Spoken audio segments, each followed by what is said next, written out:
What's up, guys? Welcome back to the Endless Endeavor podcast. And a little admin note before we go into the show. My studio is fucking cold today.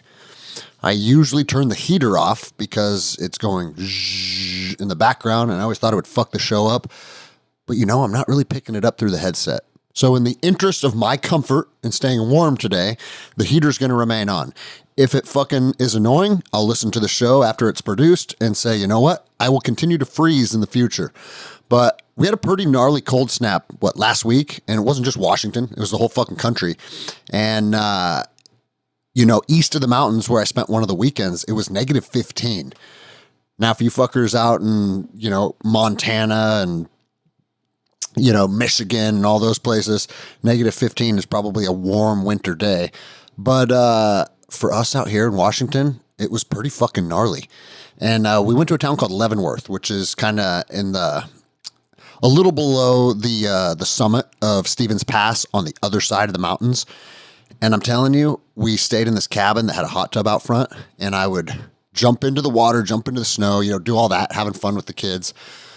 But dude, I would go underwater and come up above water and just sitting there in the hot tub. And within 1 minute, my hair was all pure ice, like hardened ice crystals in my hair.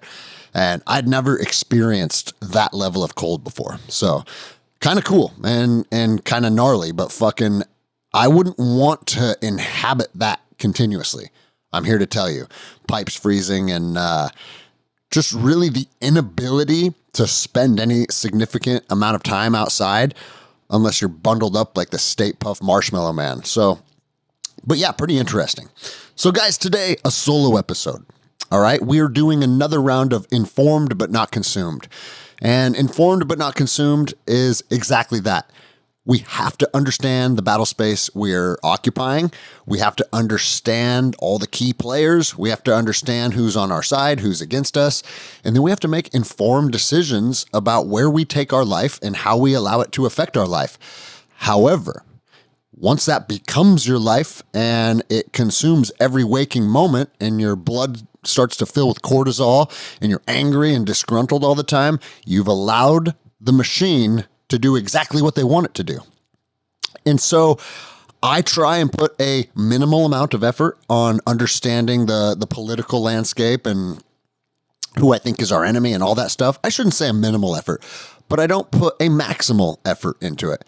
The maximum amount of my effort goes into my health, my fitness, my family, my well-being, my continued education through reading, studying different things. I think it's going to serve you better in the long run if you continuously build you into the strongest version, as opposed to sitting on the couch watching Fox News all day. Because here's the deal, guys. In the event something happens, and I believe this is the year something happens. I truly believe that. Maybe I'm fucking nuts. But in the event something happens, like we say on the show all the time, you are only going to be better prepared if you invested in yourself, not invested into being pissed off all the time because our president is a fucking retard. Now, with that said, it is fun to laugh at how retarded this person is. And you know what? The word retard, you can't say the word retard anymore because it makes some people feel offended. Okay, listen. As you guys know, we say whatever the fuck we want on this show, and if it offends you, I don't really care. But when we say the word retarded, like, bro, you're fucking retarded, typically we're not saying it in a literal context. Usually we're just busting each other's balls or painting that person out to be really stupid.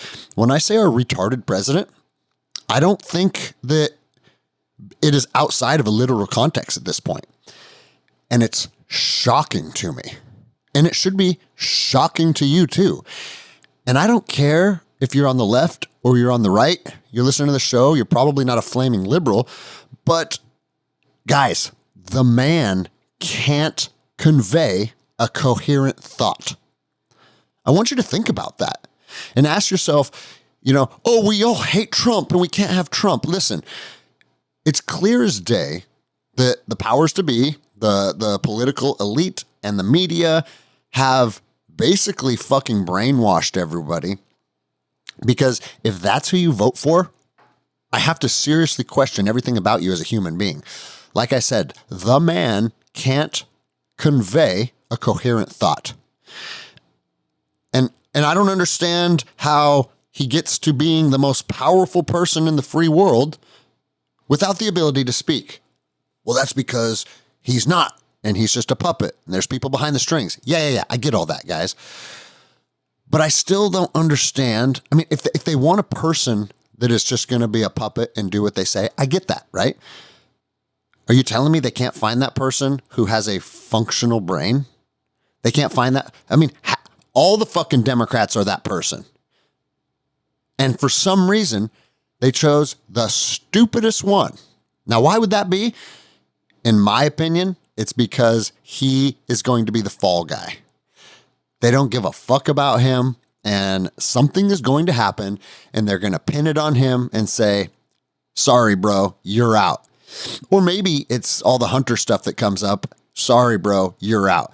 But he has to be a useless enough player to where, sorry, bro, you're out, is just going to fucking be like turning the page of a book, and we're starting fresh tomorrow. And we're going to see that.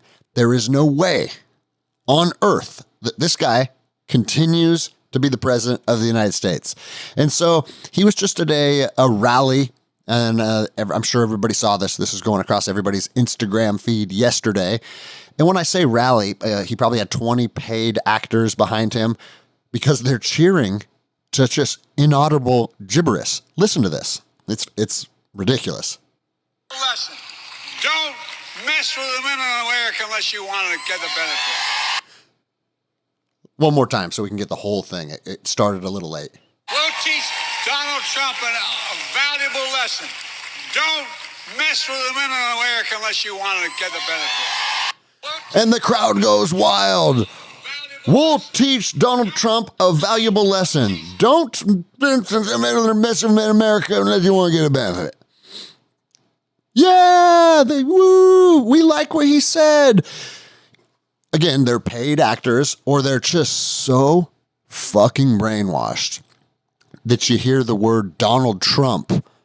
And we know he's poking at the orange man, and we hate him so much that I'm behind that message too. Even though the message was the benefit. If you like this guy, literally go into your bathroom and look at yourself in the mirror and ask if you are grounded in reality, because you fucking aren't.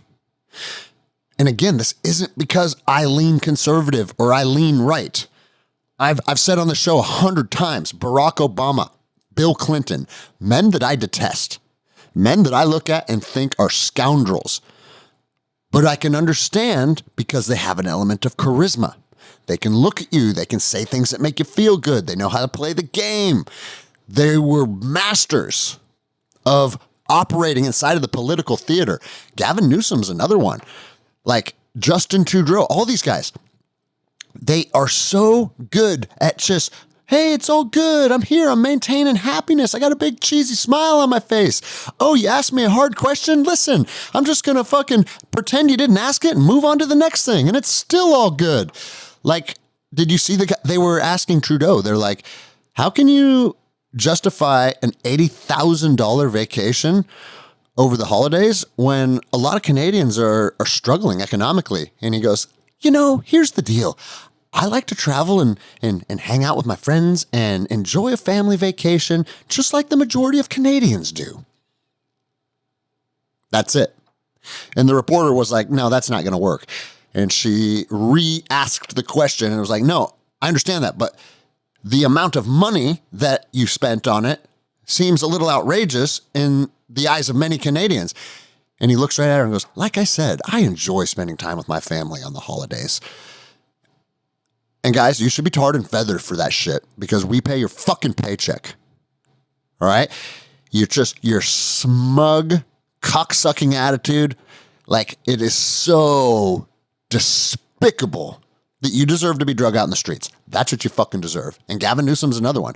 I'm not going to answer the question. I'm just going to say, hey, this and that, and it's all good, and move on. Like when he went and, locked down everybody in California and ruined fucking countless businesses And then what did he do? Oh, I'm going to go hang out in some fancy restaurant in Napa Valley or something and enjoy wine and food with my friends. And when he got called out on it, he doesn't give a fuck.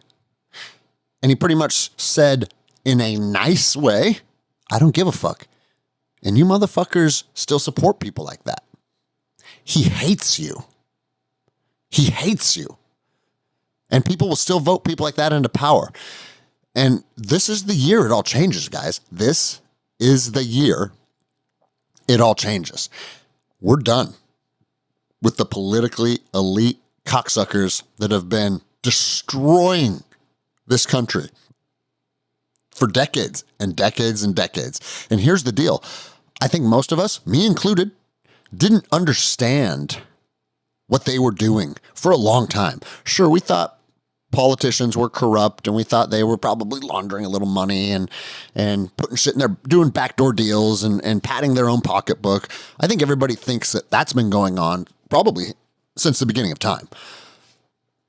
But there's a difference between a little bit of backdoor corruption to pad your own pocketbook and intentionally fucking destroying America. And that is where we are at.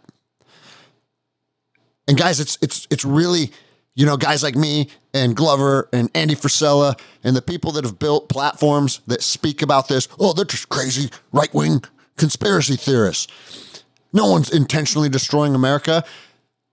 Well, how in the fuck can you people justify taking actions against the state of Texas that are trying to secure Texas? Our Supreme Court voted to disallow Texas National Guard to secure their borders against Mexico. Not only did they vote against their ability to do that, but they even said federal agents can dismantle any structures or walls that they have put up. That's the National Guard, you guys. It's almost like someone might think that you could employ the National Guard to be used in the interests of guarding the nation. Or maybe the National Guard could be used for the nation's security. Nope, you can't.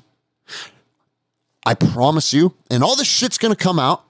I should say maybe, because maybe the grid will go down and apocalyptic fucking 2024 happens and we get no accountability, we get no resolve, but these motherfuckers will get drug out in the streets.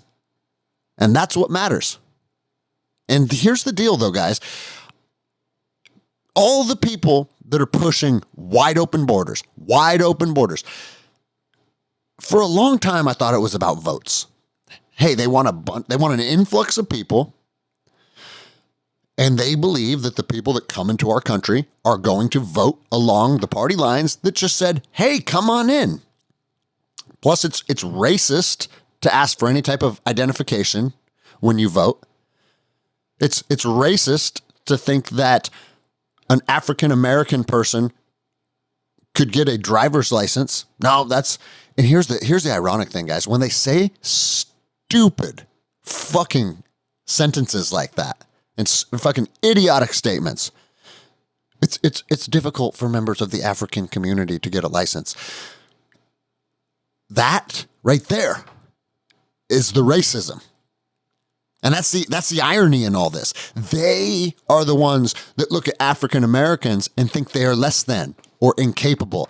If you tell me that if I tell you that it's harder for an African American to get a driver's license than it is for a white person, I'm the one that is fucking taking that group of people and diminishing their capabilities.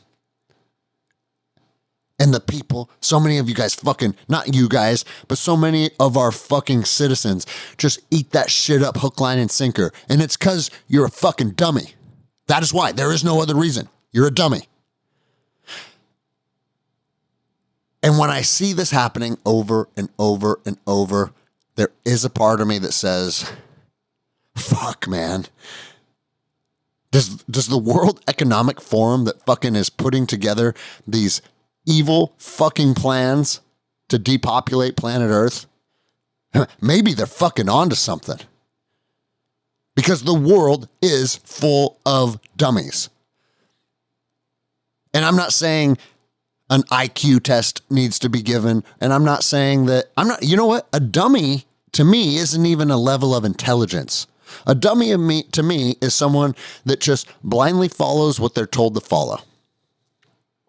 And typically the people that just blindly follow what they're told to follow are not producers. They are consumers and takers. And the scales have fucking tipped to where the takers versus the creators is grossly out of balance. And if it's grossly out of balance, how the fuck are we going to maintain an unsustainable trajectory? Well, only time will tell. But in my opinion, it's not sustainable. Something has to give. And maybe these cocksuckers at the WEF think the solution is killing everybody with disease X, or fucking stripping them of all of their fucking rights and their sovereignty and having them live in these little 15-minute cities where they just control everybody. And some of you motherfuckers will go into that stuff willingly. Some of you motherfuckers are volunteering and even being proponents of your own enslavement. And it's mind-boggling that the people like us that are vehemently against that, willing to fight and die to ensure that that doesn't fucking happen to us, are even the same fucking species. It's shocking to me. And so they open the borders up and nobody's doing anything about it. And then the Texas governor says, well, I'm going to do something about it. And the federal government goes after him. So a couple different things here, guys. There's a couple different things. It could be exactly what it looks like on surface level. And the governor of Texas is in conflict with the federal government. And the federal government is a proponent of the downfall of our country. And we have some people in Texas that are saying, we're going to fight back. Or maybe it's just a big dog and pony show. Maybe they're all in on it. And it's just this big tool to cause division and people saying like, no, you know what? We're going to go to war and we're going to have a freedom rally along the border. And what do they like to do at freedom rallies? Paint you out as terrorists and lock you all up, as we've seen. I ain't participating in your rallies. I'm not going to fucking go to the border. I'm not going to fucking go to the Capitol and stand up front and go, I don't like the way you've been treating me. I don't give a fuck about all that. When it comes time, you're going to know it's fucking time, and then you're going to have a fucking problem with me. My problem with you is not going to be discussed in some fucking open field in front of the Capitol. When the problem with me becomes something that I need to take action on, there is no more discussing stuff. And that day is fucking coming. You motherfuckers know it's coming too, and you're starting to get scared. But instead of going down that rabbit hole right now, I'm simply saying, be careful, guys. This could all be a choreographed fucking dance to make people be like, we're going to defend this side. We're Texans. We'll go to war with the federal government. And now you got Border Patrol versus National Guard, and they need to go to war with each other. Like, guys, the men and women of the Border Patrol are not that different than the men and the women of the Texas National Guard. I promise you. If you just took a random sample of 10 of each and went camping for the weekend, you'd realize, oh, everybody's pretty cool. Everybody's pretty easy to get along with. Don't get me wrong. There's fucking losers in every fucking agency. But overall, they're people that are called to similar types of service, similar types of employment, and they're not all that different. And they're going to pit these groups of people against each other. Now, is there the propensity of violence between those two organizations? Doubtful. I doubt that would happen. But is there the propensity of violence between the people that feel like the federal government is going against the state of Texas, and now our borders are so unsecure that it's becoming dangerous, and we're going to go down there and we have a fucking problem with you guys? Yeah, there is. There is. And guys, the thing is, you're actually on the correct side of history. You're right to go down there and be pissed off and even be willing to go to fucking war over this stuff. I think your heart is in the right place. I believe there's people that should be strung up for this yesterday. But they want you to do that so they can fucking drop the iron fist on you and make an example out of you, just like they're doing with all the J6 people.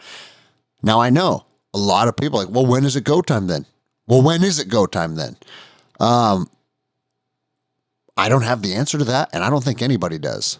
But what they want is for you to react emotionally instead of strategically. That's what they want. If you are responding to them emotionally, what you are doing is you're letting them set the initiative of the engagement. If the enemy has the initiative, if the enemy is dictating time, place, location, fucking like, if the enemy is dictating anything, they already are carrying the initiative into the conflict. So be smarter than that, guys. Be smarter than that. These aren't the brightest fucking people in the world, you know? Half of my friends from special operations that have multiple combat deployments understand the strategy of warfare tenfold what these people do. But the thing is, they have control of your Instagram feed, they have control of the media, and they have control of the fucking brains of half the fucking people in this country.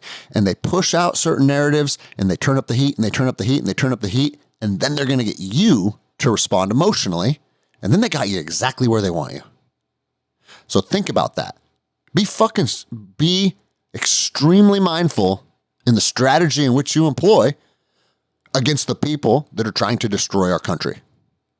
An agent so-and-so with the FBI who's been tasked to listen to my show, like I always say, you know I'm right. You know I'm right. I used to be you. I went to your federal academies and carried the fucking federal badge and enforced federal law. And I learned that all of those agencies that I worked with day in and day out, the FBI, the DEA, obviously the U.S. Marshals, because that's who I was a part of. So many of the people in that organization's heads are up their own fucking ass, and you know it. So, like me and Andy Frisella always say, anyone in a position of power, you better look in the fucking mirror and ask yourself, when all this shit pops off, which side of history do I want to be on? And there's a lot of you motherfuckers that are going to choose the side of history that pays you your mediocre salary. And we know that's true because we saw it happen in COVID. But if you're a motherfucker that is willing to piss on the citizens of this country for your $110,000 a year job, then you get what's coming. And you fucking deserve it too, and you know I'm right. They fucking asked all of the men like us to go all over the world and impart violence on people, shoot people, kill human beings for all of these government narratives that were later proven to be false, weapons of mass destruction. Okay. I have killed men inside of Iraq over the government narrative. So if you don't think, and here's the thing, I'm not special, I'm not unique. There's plenty of people that have the exact same experience as I have. And again, the irony in this is you made us motherfuckers that are not afraid to kick a door in and shoot someone. You did that. So now you're shitting on our families. Well, when it comes time to round us all up, enjoy the motherfucker that you created. So on one hand, like all the wars that we talk about, it's like, fuck, man, I gave my whole youth to the war. From 21 to 29, I was literally deployed nearly nonstop. Again, it was a choice, right? But your choice is molded by your truth. And my truth at that time was the enemy of the country is in the Middle East, and they're coming after us.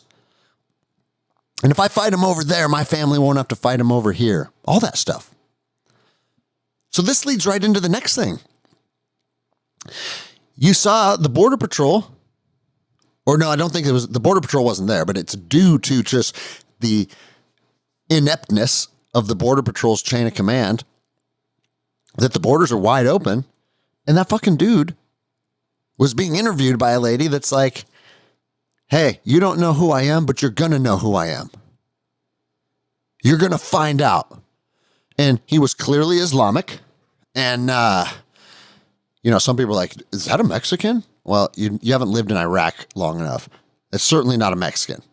He's Middle Eastern descent, 100%. But here's the interesting thing is he's openly saying that's a threat.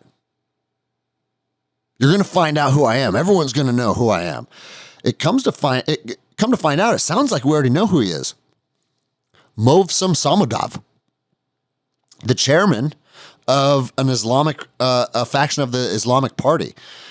Now, again, guys, every single fucking thing you read in the media and that comes across your feed, you always have to ask, is that true or is that not true?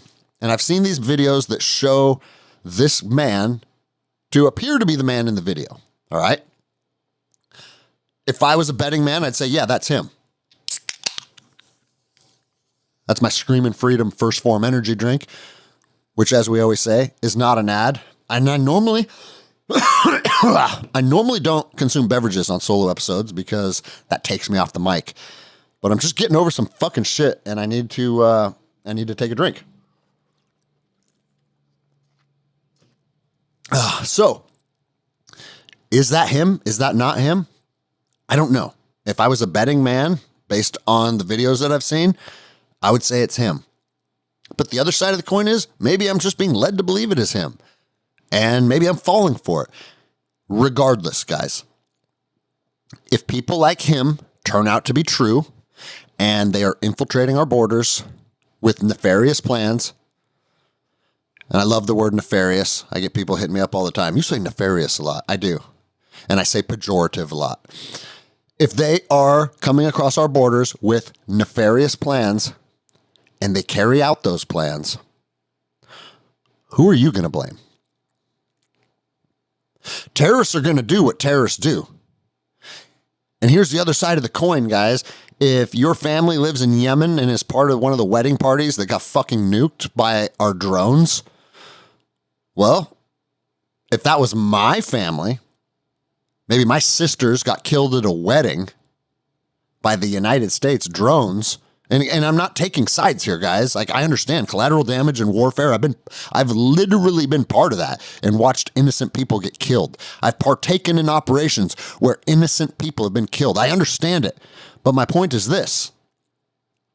If you're on the other side of the coin and your sister got killed, well, now I see an opportunity to go to the other side of the country, infiltrate across their unsecure border, and I'm going to fucking build a fertilizer truck bomb like Timothy McVeigh. Can you see where some people may have that idea? And now that they have that idea and that capability, what are the three elements that need to be met for a crime to take place? Means, opportunity, and intent. All three of those are met. All three of those are met. So this is what I feel we are going to see. And again, it's not fear-mongering, guys. I don't have the emotion of fear in my body anymore. I trained that out of me when I was a fucking young ranger.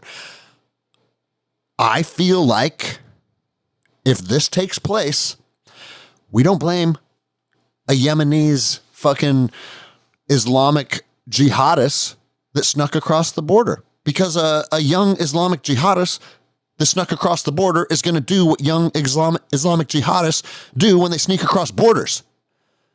I don't blame him. The answer to me is not, well, now we need to fucking mobilize the unit and send fucking one of the squadrons to hit a bunch of HVT targets in Yemen. And that's what they'll want to do. Stoke the flame of the military-industrial complex. But hey, dummy, what do you fucking think's going to happen when we conduct ourselves this way in international affairs all the time, which we've done? I've been part of it. There's probably people on this earth that would want to come to my house and kill my family for the things that I personally did. And you know what? I don't blame them. If the tables were turned, I would be doing that. I would certainly be wanting to do that. I don't blame them. But here's the thing that people are missing.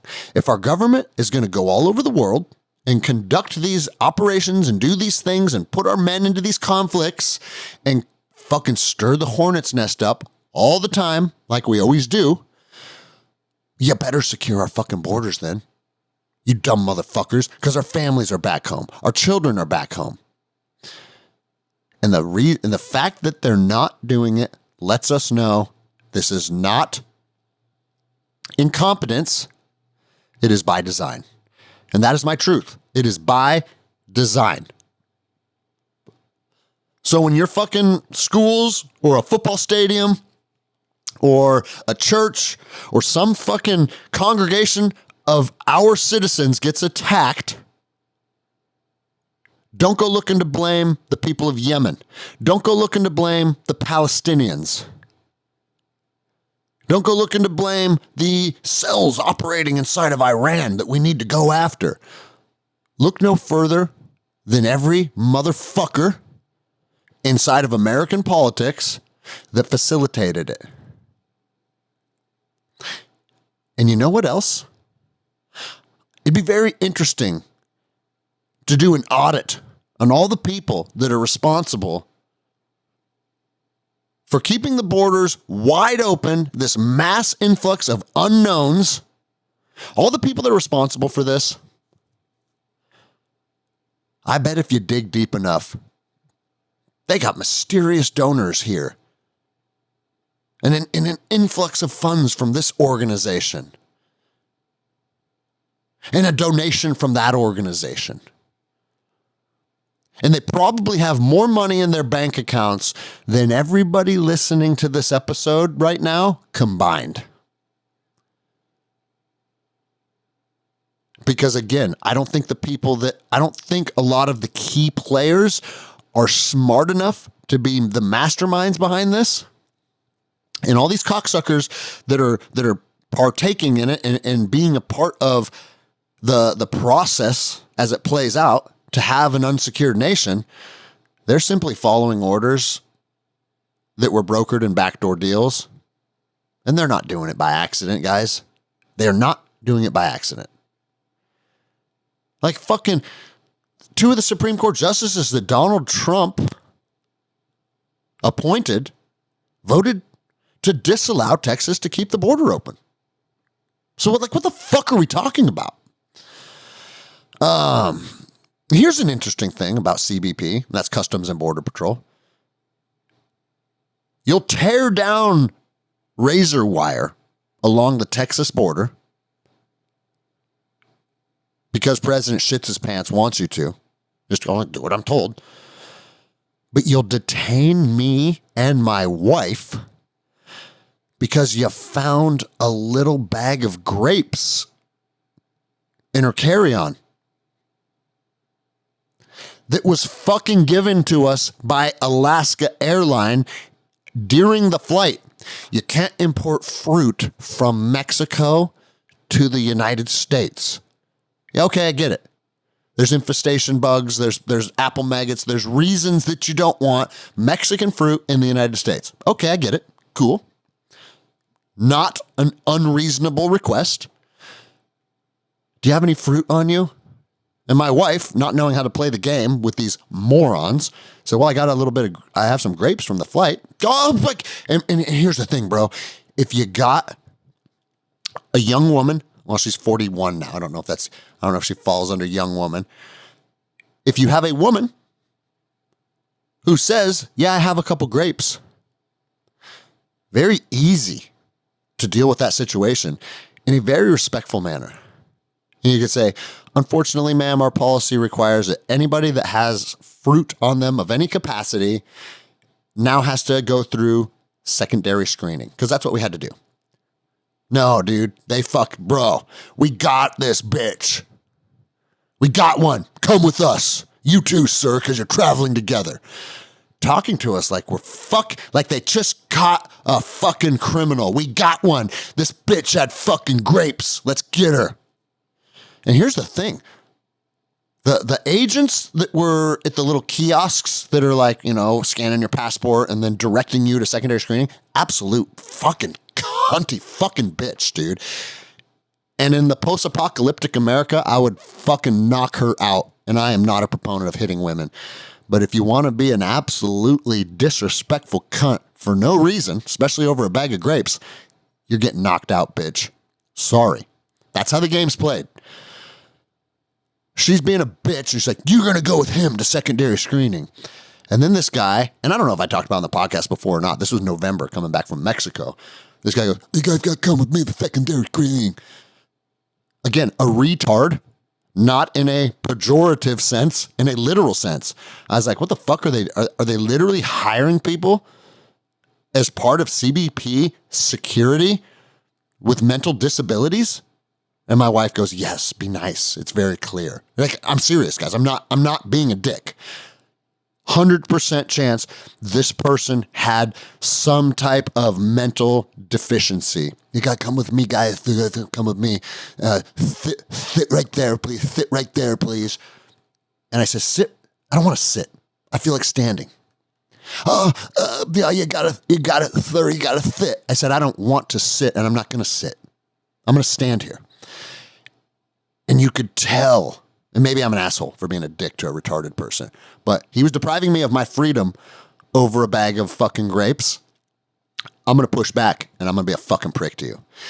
And then they said, and there was someone else in front of me that was there for secondary screening. And they're like, hey, go ahead and come with me towards secondary screening. And me, my wife, and this person start walking. And they immediately go, not you two. We're talking to the first person. I said, oh, yeah, okay. Well, I'm coming anyways. No, not you. You guys sit back down. I said, I'm not sitting back down. And I was in law enforcement for 10 years. When you tell a law enforcement officer you're not sitting back down, I know where that goes. And I wasn't going to fight them and cause like a felonious assault or anything, but I was pushing enough to see if they're going to put me in handcuffs over a young woman having a bag of grapes. And just as soon as it started, this dude peeks his head around the corner, who was built like me and looked like me, and you could tell he was a fucking meat eater too. And he goes, hey, bro, if you just come over here to my side, I'll do the screening right now and take care of you guys, get you out of here. I said, bro, thank you so much, dude. You're the first person that's acting like a normal human being, and I am appreciative of that. And just like that, it went from dealing with cunts and retards to a reasonable human being, and the situation literally ceased to exist in that second. And that is the deficiency in all of our fucking law enforcement agencies nationwide. You hire cunts and retards, you're going to get people that are pushing back and being pissed off because they're being treated like shit by cunts and retards. Or if you hire people that can look at a person in the eye and communicate a clear thought and offer them an ounce of respect, the situation resolves itself rapidly. Ask me how I fucking know, because I was in that fucking other guy's seat for 10 years. And there was plenty of times when somebody that was of a confrontational nature going through something, because here's the deal, guys. If you're getting interacted with by the police, you are in some type of anxious response. And it doesn't matter if you're guilty of a legitimate crime or if you're guilty of bringing a bag of Alaska Airlines grapes to customs. Regardless of what the offense is, that person is going to have an anxious response. And if you're a fucking competent, reasonable human being, you can understand that and you can say, bro, let's just take it down a notch. I got you, man. This is all good. This is how this gets resolved. And guys, I've had to have that talk with people as I put them in handcuffs. So I'm not saying the resolve to the situation is always, hey, bro, come over here and I'll get you through screening and get you on your way. It's all good. All right. Sometimes it's been this. Hey, bro, you know you got a warrant. You know the warrant for your arrest has been issued. And you know that this only ends one way. So if you're cool with me, I'm cool with you. And I'll do this for you too, man. If you treat me with respect and this goes smoothly for both of us, I'll put in a good word for the judge. And I'll say, hey, during your arrest, he couldn't have been cooler and everything went off without a hitch. And a lot of that was because of how he decided to treat me. And that's true. You can go tell the judge that. And so there are ways of de-escalating, right? And now we're going off on fucking law enforcement behavioral techniques. But the whole point in bringing this up is My wife is treated like a goddamn fucking criminal for a bag of grapes. Well, you motherfuckers are purposefully keeping the border wide open. Well, it's above my pay grade. Okay. So then you're just saying, because somebody outranks me, I will sit on my hands, or even worse, follow the orders of them to do what they're told to open and unsecure our border. Why did you go become part of that agency? What called to you to be part of CBP? I would assume that there is some sense inside of you of duty to secure our nation's borders to ensure the safety of our citizens. Very simple concept. You'll make more money driving for UPS. So, when I hear people say like, oh, well, it's kind of the job that I landed in, or it's just the next progression. Like, I get that. Okay. That was me to a certain extent. It's like, well, I'm leaving the military. What's next? And I kind of fell into law enforcement, but I didn't just fucking step into it unbeknownst to myself and now I'm a fucking deputy. No, it was like, well, these are my skill sets. This is what I'm good at. I like excitement. I like day-to-day change. And I don't care who you are. There's an element of service that calls to you. Fighting the enemies of our country on our own soil, something fucking sounds appealing about that. And if it doesn't, go drive for UPS and I think they're making like $150K a year now, which is good fucking money. Without all the bullshit too. And so these people are dishonoring not only their agency, but they're dishonoring themselves. And if you partake in disassembling the walls that are putting up around Texas, you're responsible for what happens. You. When a terrorist attack happens in this country because of unsecure borders, you are the person to blame. I said earlier, all the people that are legislating it and pushing the policies of it, they're to blame too. But if you're the boots on the ground that is disassembling razor wire that people have put up in an attempt to secure their state, you are to blame too. And nothing's probably ever going to happen to you, but just know you are partaking and taking active steps in the plan to destroy America. Congratulations. Next topic. I'm not finished yet. I have like 10 pages left. And I know I read books slowly. And I'll be the first to say, I struggle with time management. I do. And we'll get into that a little later. I want to talk about some details of my own faults when it comes to things like time management. But it's hard for me to prioritize reading, even though it's been proven that reading consistently is one of the traits of the most successful people on planet Earth. So if you're not prioritizing reading, you should. And that's coming from a guy that struggles to prioritize reading. And here's the thing, guys, like, oh, well, I listen to Audible or I listen to podcasts. I do that stuff too, right? If I'm on a road trip, I'm not reading, I'm driving, and I'll listen to books. But if you are consuming all of your books through Audible, it's not targeting that part of the brain like reading words on fucking paper does. And so I'm like 15 pages away from wrapping up Wrath of the Wendigo, written by Clay Martin, who is a former Green Beret and Marine Corps Scout Sniper. He had some type of inter-service transfer and got to be part of both of those organizations, which tells me, man, the dude's a performer. He can operate at a pretty high level, because both of those organizations are no walk in the park. And I'm even going to say Scout Sniper School or Pre-Scout Sniper, Marine Corps Pre-Scout Sniper, because I went through it, was one of the hardest courses I've ever attended. And the reason, and it's all land nav. That's the hard part. You're on your feet and you're doing these ridiculous movements. And it was at Camp Pendleton. And I always prided myself as a land nav fucking god. And then I went and did the pre-scout sniper land nav course and failed it. And it was like, what the fuck, dude? But I think, and I know some of you guys listening are former Marines that have probably attended that course. The failure rate of that course is literally in like the 90th percentile. It's built to fucking make you fail. And I did. But anyways, Clay Martin, Marine Corps Scout Sniper, I understand the arduous fucking task that those guys are put through. He wrote a book called Wrath of the Wendigo. Every listener, go to Amazon or use your wife's Amazon, because I think when you buy this book, you'll probably be put on a list, which I'm probably on 10 times, so I don't give a fuck. Go buy the book. It's a quick read if you're a good reader. It's an easy read if you're a poor reader. It just takes time because I try and prioritize like 10 pages a day, and before you know it, it's a month to read a short book. But I want you guys to read that book. I don't ever make requests like that on the show.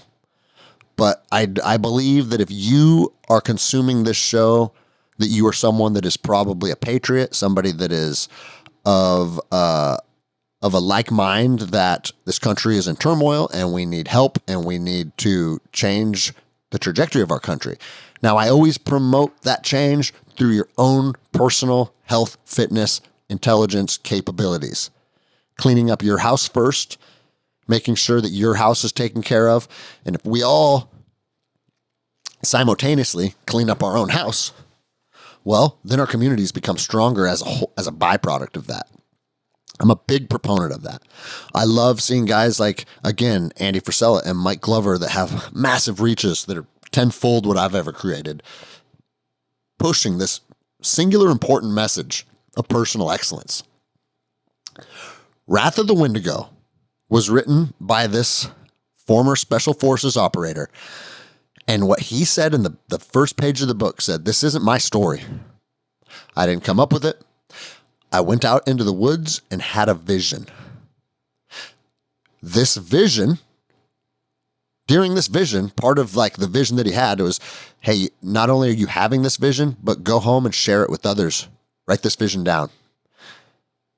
And it wasn't something that he thought he should do or something that would be a good idea. He said, it was very clear, I had to share this vision.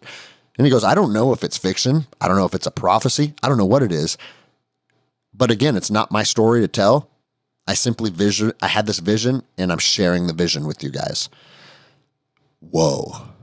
I'm fucking telling you, this book is about people defecting from the military and basically going to civil war with the United States government. And he talks about it in a manner, in a detailed manner where no stone is left unturned. And it is shockingly accurate to what you would think could happen if a group of people decided that they wanted to do this. I'm not going to go into all the details of the book because I don't want to ruin the book for you. It's a very, very, very interesting read. But one thing that is consistent is all the people that are pushing back against the government, they're not buying into all the bullshit. They're not buying into women can be men if we cut our dicks off. Men can have babies. Physical fitness isn't important. Eating healthy foods isn't important. Having rites of passage for young men so they can grow into strong, fucking powerful people. Like all of the things that we know is truth. This society said, this is what we're going to do. We're going to distance ourselves from all the abhorrent, fucking nasty behaviors and ideology that the U.S. has started to fucking push down everybody's throat. And we're going to do things our way. And it's a story of one of their generals recapping a lot of the different activities that brought them to the point to where they're at. And I'll tell you the first story. I think I may have talked about it on the podcast in a previous episode. But the first story of an offensive is the federal government has decided that they are going to use this town in Idaho to house a bunch of Somali immigrants. And the town in Idaho is like, hey, we don't have the infrastructure for this. This isn't going to be good for our economy. We're not ready to take on all these problems. So we don't want this mass influx of immigrants into our small town in Idaho. We're not ready for that. And we as a people are telling you we're not ready for that. And what do you think the government says? They don't give a fuck what you think. This is their decision and they're doing it. So as they're bringing these people in, this group of they call themselves obviously the Wendigo, right? And they blow a bridge while all these people are being brought in, and it kills them all, and it also kills all the escorting government agents. And from there, it's go time, right? And it's very interesting how the U.S. military battles against these people on U.S. soil, and some of the things that take place. And they did bombing campaigns. I'll tell you this too. One last little piece. They did bombing campaigns on their controlled piece of dirt from I think it was from the Yakima Valley and then western Idaho. They called it Cascadia. And the U.S. Air Force did bombing campaigns and killed a lot of their children. So what do you think the Cascadians did? Well, they launched an offensive, and they didn't go to war with the people in the Air Force. They went to government housing and killed their families. And I know that sounds fucking grotesque, right? But they left the message behind and said, you killed our babies from the sky, so we killed your babies in your beds. And what that did is it made the pilots very averse to future bombing campaigns. And so, guys, it's crazy shit. And I'm not sitting here being an advocate of killing babies in their beds, all right?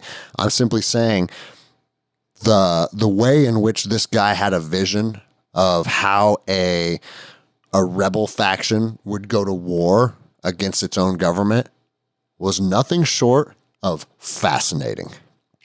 And we're in weird times, so why wouldn't you read that and try and, regardless of where you stand on these issues, get an outside perspective of how some people feel. And the most bizarre thing about it, this is the most bizarre thing about that whole book, is they are big advocates of rune casting. I'd never heard of rune casting until Tyler Stanaway randomly came to me one day 4 months ago and said, I'm going to start rune casting, and did a rune casting for me and assigned me the rune of Berkana, which if you go look that up, that's a feminine rune. It's one of fertility and goddess. But the reason that he assigned it to me is because he's like, I need to embrace my divine feminine and find more balance.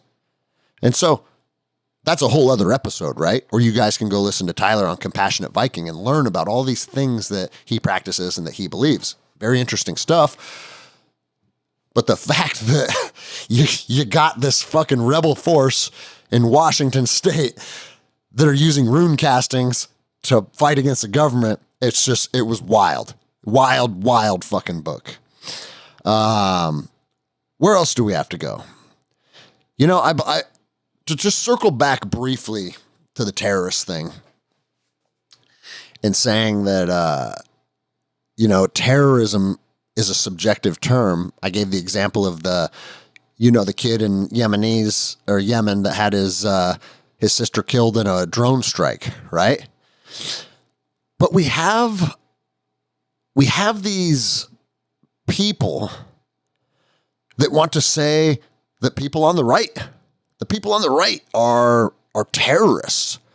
The January 6th insurrectionists, they're terrorists. And it made me start to think. George Washington, Thomas Jefferson, John Adams, you don't think those men were considered terrorists by King George III? In fact, all the people that were loyal to the crown, they thought all those people were terrorists too. And then they became those men that were terrorists became the founding fathers of this nation and are some of the most widely respected political figures of all time. And so while all this was going on, you had some cocksuckers, the pussies, the faggot pussies that just do what they're told. I'm loyal to the crown and long live the king. Long live the king has been replaced with your mask and your vaccination. And I'm loyal to the crown and I'm going to do what the crown tells me. That's where we're at, guys. And if you think I'm wrong, again, you have some hard questions to ask yourself. You motherfuckers that hate men like me and men like us, it's because you're loyal to the crown and the crown is shitting all over you. Stealing all your money, forcing you to live in a manner that you don't want to live. And you know why you're loyal to them? I'll tell you why you're loyal to them. You're loyal to them because they control you. And most people, I was going to say enjoyed being controlled. I don't think they enjoy it per se, but there's a level of comfort that comes with it because you don't have to be responsible for your motherfucking self. So if you're an advocate for these tyrannical motherfuckers, if that's who you are, ask yourself why. And then ask yourself, and then why am I so averse to the men and women that want to push back? Guys, pushing back is healthy. We should be pushing back against government on a fucking federal, state, and local level constantly. Because if you don't push back, they will fucking take everything from you. That's what they want to do. That's what they want to do. Government takes. Government doesn't create, they take. And if you don't push back, you never find a balance. The scale tips all the way to one side, and then before you know it, the whole fucking thing topples over. And we're right on the verge of that. You know it, I know it.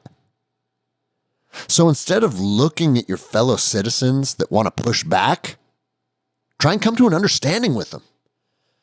Even if you don't agree with them, maybe you have to say, there's something I can understand why they would feel this way. There was what was his name? There was a politician that went to a Trump rally literally yesterday. I saw it. And it was a Democrat. And I'm sure you could Google it and find his name. But he's like, I had an appointment that brought me across the street from a Trump rally. And I saw all these people. And I thought, you know what? I'm just gonna walk into this rally and introduce myself to people and talk. Which is shocking, right? Oh, you're gonna go talk to American citizens. Who would have thought, right?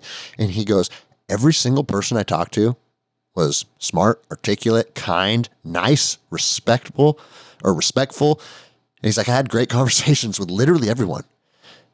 And it made me realize my party is kind of delusional. He goes, the resounding message that I heard from all the people that I spoke to is that the reason we like Donald Trump is because we believe he hears us as citizens. We don't believe the left listens, or hears anything we have to say. And he's like, it was an eye-opening moment for me. Now, I don't know how the fuck you get into whatever position he was in, not having an understanding of that concept, but better to learn late than never, right? And we're starting to see some of that.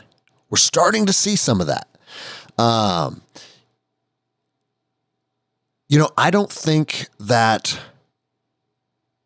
writing off the other side 100% is ever going to be the right answer.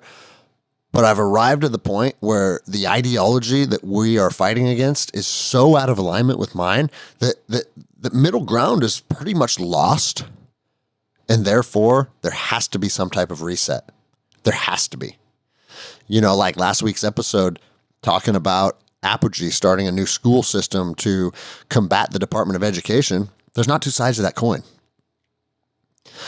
A lot of things being pushed down everybody's throat are vile and corrupt and rooted in just pure evil.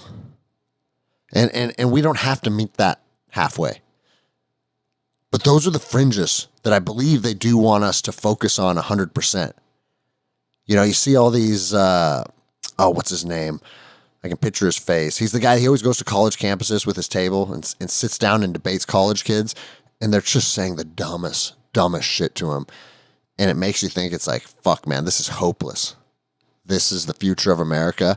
But again, it's probably the fringes. Those kids are probably so indoctrinated in their fucking corrupted belief systems. And we film those and we get to make an interesting fucking Instagram reel to get a bunch of clicks. But most people are probably somewhere way right of that. And once they realize what's happening, I think a lot of people can shift, man. What else do we have to talk about today? Let's wrap up with this, guys. I said I'd retouch on it here at the end about how one of my deficiencies is poor time management. When I decide to do something and say, hey, this project or this activity needs this amount of time, I can crush. I can get up early and I can work on it all day. Like fucking doing all the logging on my property or building these gyms that I've built. Or like, for instance, when I was young and in the military, it's like, hey, I'm going to go do this. All right, I'm going to become an Army Ranger and go to selection. Like when I put an arduous task in front of me and say, I'm going to go do this, I can usually succeed at it. But anything that's just the day-to-day mundane stuff, when there isn't something big to wake up and do, that's where I struggle. And I think that's where a lot of us struggle. And if you fall behind in the day-to-day disciplines, that's where your discipline as a whole starts to break down. And you guys know me, you've listened to the show for a long time. I am not a proponent of a 5 a.m. wake up like Jocko.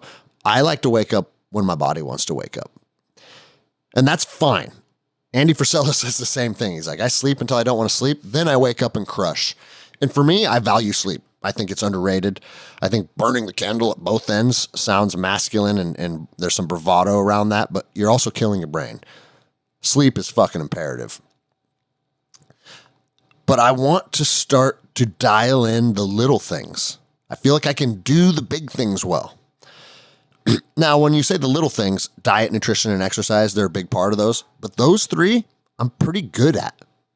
Those are my, like, think of yourself as a human being and the things that bring you strength and success.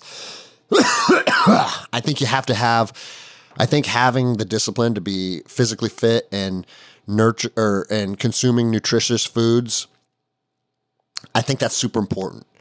But those tiers I feel like I'm pretty good at. The other tier that I'm good at is subjecting myself to pain regularly. Like, I have no problem going on a fucking road march until I want to die. Or getting in my ice plunge and just staying stoic and looking at everybody and asking why they're so afraid to do this. Like, I've developed a pretty good relationship with pain. But here's where I struggle.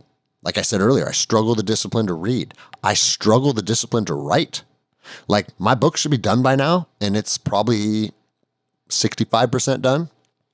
I'm really proud that I've got as far as I have, but I know that I need to buckle down. I know that I need to make my routine something that is continuously disciplined to the highest degree. And that's why 75 Hard has affected so many people. Because for 75 days, these are the list of things that you need to accomplish. Now, I did 75 Hard. I saw good results in it. I saw huge results in my fitness and my physique. But the thing is, I'm doing tasks that are assigned to me by Andy Frisella. Now, I think doing tasks that are assigned to you by another person is a great tool to develop discipline and develop routine and develop patterns. But at some point, you have to graduate to where you now say, I'm assigning my own tasks to myself. And these are the tasks that I believe are going to level me up in life. And I think you're always going to have a physical aspect of it. I think you're always going to have something to build and hone your intelligence, i.e. reading or writing. I think you probably need to have something emotional in it too. Some type like, hey, this many days a week, I have to ensure that I make my daughters feel special or take my wife on a date or something like that. And I'm not doing any of these things. I told you guys, like, I feel like I'm dropping the ball in some aspects of my life. Some things that are built around enhancing your professional career. Regardless if you're an entrepreneur, business owner, or you're part of a business, or even if you're part of an agency. I decided that, hey, I want to work for this agency. You could be better at your job than you are right now. And if it's your chosen profession, do some things to make you better at that job. Now, I'm not an advocate of being one of those guys. I had a buddy named Dale that would bring his, when we were marshals together, he would bring his work computer home and do fugitive investigations all evening while he watched TV on the couch. And it's like, no. Leave your work at work. I'm not saying that. But I am saying, if you want to be a U.S. Marshal, what are some things that could make you a better U.S. Marshal? Start learning different fucking whatever it is to hone the ability to execute your chosen profession. And so I'm going to wrap up just touching on the new program, Forge Ferocity, giving you guys an update. Because when I say Forge Ferocity is an online accountability network, it's not just for you. It's not just for me. It's for everybody. And, I had somebody write me and say, because I always say, I'm not your guru. I'm not here to fucking guide your life and tell you what to do and write out your nutrition and guide you to success, because I'm on the path to success myself. I honestly don't feel like I'm in a place where I could stand up and tell everybody what the path to success looks like. But I am a person that can stand up in front of everybody and tell you, hey, I'm on the path too, and this is what has worked for me so far. And these are the things that haven't worked for me. And because I feel like I'm better suited to be in the trenches with men as opposed to standing on the fucking platform above, watching and calling the shots, I enjoy being in the trenches. I always have. Like, that's always been me. I feel, even as a coach, like, I like being in the trenches with the guys. It's been killing me that I can't train with the team. So instead of trying to become something I'm not with this new program, guys, I'm hopping in the trenches with you. I want to be in the trenches with you. And not only because I think it builds a better environment, but that's what's best suiting me too. That's what's going to help me improve and me grow. And I want to do these challenges within Forge Ferocity. We'll do like month challenges, 6-8 week challenges, whatever, where it's like, and I don't have anything mapped out yet, right? These are just ideas spinning around my head. But hey, for the next 6 weeks, everybody, let's fucking eat this diet. Or a diet of your choice based on your goals and your aspirations, but 0 cheats, fucking period, 0 cheats. And we're all doing it together, and we check in together, and we talk about our wins, and we talk about our failures, and we're always incorporating little challenges. And it can be dumb stuff too. I had a few friends that I used to do these with, where it's like, hey, every day let's do 150 push-ups. Text me when you're done. And guys, you think that sounds easy, but there are plenty of days when you don't feel like doing 150 push-ups. Or there's days when you're slammed at work and you get home and it's 9 p.m. and you just want to go to bed and it's like, fuck, I got 150 push-ups to do. But what it forces you to do is something you don't want to do. And I found the only way you do that is when you have a network that you need to be accountable to.